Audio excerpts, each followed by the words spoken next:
मीरपुर ख़ास जे भरिसां मीरपुर ख़ास खिपरो रोड ते ॻोठ हाजी हाशिम काका अला बख़्श काका हीउ ॻोठ असांजो ख़ासि तौर ते मुंहिंजे हवाले सां या असांजे दोस्तनि जे हवाले सां इन करे असांजे लाइ आम ॻोठ आहे जो हीउ चाचा हाजी काका जो ॻोठ आहे। चाचा हाजी काका वालिद साहब आहे असांजे दोस्तनि अयाज़ काका, मुमताज़ काका, एजाज़ काका, इम्तियाज़ काका ऐं असांजे ॿियनि दोस्तनि जो। त हीअ उनजी आख़िरी आराम गाह आहे।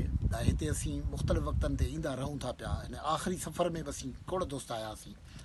पर हिते अॼु वठी अचण जो मक़सदु हिकिड़ो ॿियो मक़सदु आहे।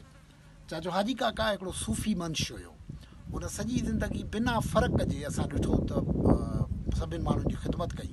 ऐं हिन वक़्तु जॾहिं सिंध जे मथां इहे बोहतान ऐं इहे हक़ीक़तूं कुझु हदनि ताईं लॻनि थियूं पियूं त माण्हुनि जे विच में तफ़रक़ो पैदा थी रहियो आहे। पर तव्हां हीउ ॾिसो हाजी काका जी क़बर आहे ऐं उते ज़ाहिर आहे सॼो इलाइक़ो जेको आहे हिकिड़ो हिसो पूरो आहे जेको मुस्लमान माण्हू आहिनि उहे जेके जॾहिं गुज़ारे वञनि था त पोइ उन्हनि जूं आख़िरी आराम गाह ठहनि थियूं। पर हाणे वरी तव्हांखे हिन ई क़ब्रिस्तान जे हिकिड़े ॿिए हिसे में वठी हलूं था।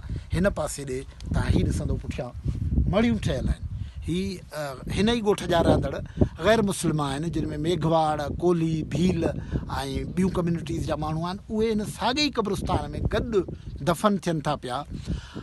हीअ उहो हंधु आहे जंहिंजी घणी का पब्लिसिटी नथी थिए, का ॻाल्हि ॿोल नथी थिए न, पर हीअ बुनियादी तौर ते